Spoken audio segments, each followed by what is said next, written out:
कक्षा 11वीं के गणित सब्जेक्ट के अध्याय 1 में समुच्चय दिया है। तो सबसे पहले हम इस समुच्चय के बारे में जान लेते हैं कि समुच्चय किसे कहते हैं या समुच्चय की परिभाषा क्या है। तो समुच्चय की जो परिभाषा है वो है वस्तुओं के सुपरिभाषित संग्रह को हम एक समुच्चय कहते हैं।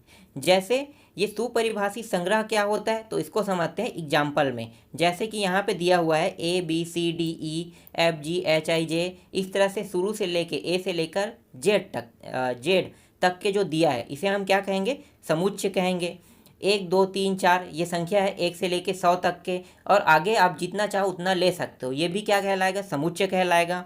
दिनों के नाम भी समुच्चय कहलाएगा, जैसे सोमवार, मंगलवार, बुधवार, गुरुवार, शुक्रवार, शनिवार, रविवार, सोमवार। ठीक है, तो ये भी लाइन से आ रहा है इसलिए ये भी क्या है, समुच्चय है।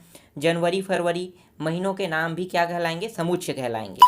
अब ये समुच्चय क्यों कहलाता है इसके बारे में भी आपको पता होना चाहिए। तो इसको मैं आपको प्रश्नावली के प्रश्नों को हल करते करते समझाऊंगा। तो चलो प्रश्नावली 1.1 का प्रश्न देख लेते हैं।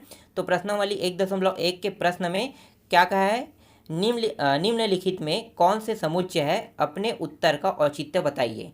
ठीक है, तो यहाँ पे हमें बताना है कि इनमें से कौन सा समुच्चय है कौन सा नहीं है। ठीक है, चलो आपको मैं अभी से समझाता हूँ। तो यहाँ पे देखो पहला क्या है, जे अक्षर से प्रारंभ होने वाले वर्ष के सभी महीनों का संग्रह कह रहा है। तो क्या ये समुच्चय है, हमें सिर्फ जे अक्षर वाला नाम बताना है। तो देखो जे अक्षर में सबसे पहले क्या आएगा, जनवरी आएगा, फरवरी जे अक्षर से नहीं है, मार्च भी नहीं है, अप्रैल भी नहीं है, मई भी नहीं है। इसके बाद जून आता है, जून भी जे अक्षर से शुरू होता है, जुलाई भी जे अक्षर से शुरू होता है, इसलिए जून और जुलाई भी यहाँ पे आ जाएगा जे अक्षर में। फिर अगस्त, सितंबर, अक्टूबर, नवंबर, दिसंबर ये जे अक्षर से शुरू नहीं होता है। तो क्या ये समुच्चय है कि नहीं, हाँ ये समुच्चय है। क्यों, क्योंकि महीनों के जो नाम है ना वो कभी बदलते नहीं, अपने क्रम से ही ये आएगा।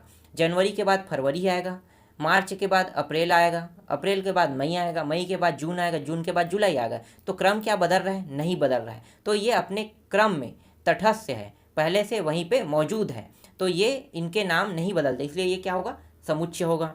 दूसरा देख लेते हैं, भारत के 10 सबसे अधिक प्रतिभाशाली लेखकों के नाम। तो हमें इसमें क्या बताना है, 10 सबसे अधिक प्रतिभाशाली लेखकों के नाम। तो ये बताना मुश्किल है। क्यों बताना मुश्किल है, इसलिए क्योंकि आपको खुद ही नहीं पता है, या गूगल को पता नहीं है, या मुझे भी पता नहीं है, किसी को पता नहीं है कि भारत के जो 10 सबसे अधिक प्रतिभाशाली लेखक कौन हैं। क्यों, क्योंकि इनके बीच में कभी कंपटीशन तो हुआ नहीं है। तो कंपटीशन हुआ नहीं है तो हम उसके क्रम को नहीं बता सकते, इसलिए ये क्या होगा, ये समुच्चय नहीं होगा। दूसरा समझ में आ गया। चलो तीसरा देखते हैं, विश्व के सर्वश्रेष्ठ 11 बल्लेबाजों का संग्रह। ये भी नहीं होगा। क्यों, क्योंकि आप विश्व के जो सर्वश्रेष्ठ 11 जो बल्लेबाज हैं उनके बीच में भी कंपटीशन नहीं हुआ है, तो आप इसको भी आप नहीं निकाल सकते, इसलिए ये भी क्या है, ये भी समुच्चय नहीं है होगा। इसके बाद है चौथा है, आपकी कक्षा के सभी बालकों का संग्रह। ये क्या समुच्चय है, हाँ ये समुच्चय है। कैसे समुच्चय हो सकता है, अगर मान लो आपकी कक्षा में 40 विद्यार्थी है, अब इसी तरह से 40 विद्यार्थी जो दिया है, एक कक्षा में 40 विद्यार्थी है, तो सभी को हम एक समुच्चय में रख सकते हैं। सीधी सी बात है, जितने बच्चे हैं उसको आप गिनो ना क्रम से, तो आप गिनोगे तो 40 के 40 से आएगा, 50 तो नहीं होगा, 60 तो नहीं होगा ना, तो वो 40 ही रहेगा। तो आप इसे क्या रख सकते हो, समुच्चय में इसे रख सकते हो। चलो आगे देखते हैं, पांचवा प्रश्न क्या है, पांचवा है 100 से कम सभी प्राकृत संख्याओं का संग्रह। ये भी समुच्चय है। क्यों, क्योंकि 100 से कम 1 से लेकर 99 तक, तो आप गिन सकते हो 1 2 3 4 इस तरह से लेके आप 99 तक गिनोगे, तो इसका क्रम कहीं बदलेगा नहीं। कहीं ऐसा थोड़ी है कि 1 की जगह में 2 आ गया, 2 की जगह में 8 आ गया, 8 की जगह में 10 आ गया, ऐसा होता है क्या, नहीं होता है ना। तो इसीलिए क्रम नहीं बदलता है, इसीलिए ये भी क्या होगा, ये भी एक समुच्चय होगा।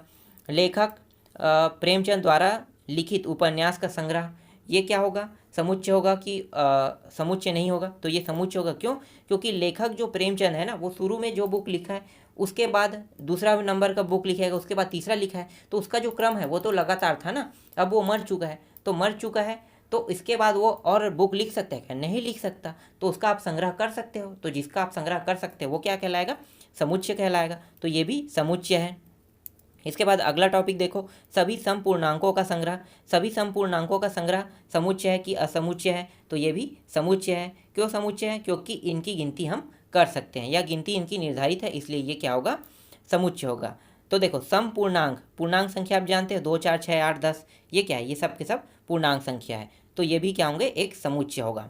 आगे देखो, इस अध्याय में आने वाले प्रश्नों का संग्रह समुच्चय है कि असमुच्चय है? तो ये भी समुच्चय है। क्यों समुच्चय है? क्योंकि ये भी जो है पहले से ही गिनती हो चुका है, तो जिनकी गिनती हो चुका है वो भी क्या होगा? समुच्चय कहलाएगा। जितने प्रश्न हैं उतने ही प्रश्न रहेंगे। तो इस अध्याय में जितने प्रश्न हैं उसकी टोटल कैलकुलेशन को हम गिन सकते हैं, या गिनती हो चुकी है तो उसको हम समुच्चय में ले सकते हैं। ठीक है, क्योंकि उसमें जो संख्या है वो बढ़ेगा भी नहीं, फिक्स का फिक्स रहेगा। चलो आगे देखते हैं। इसके बाद है विश्व के सबसे अधिक खतरनाक जानवरों का संग्रह। ये भी असमुच्चय है। ठीक है, क्यों असमुच्चय है? क्योंकि विश्व के सबसे अधिक खतरनाक जानवरों के जो संग्रह है वो हम नहीं कर सकते, क्योंकि आप इनके बीच में वही चीज़ आपको बार बार बता रहा हूँ कि कंपटीशन जिन चीज़ों के बीच में नहीं हुआ है तो आप उनको नहीं निकाल सकते, सीधी सी बात है, इसलिए वो समुच्चय नहीं रहेगा। चलो आगे देखते हैं दूसरा प्रश्न। दूसरा प्रश्न क्या है?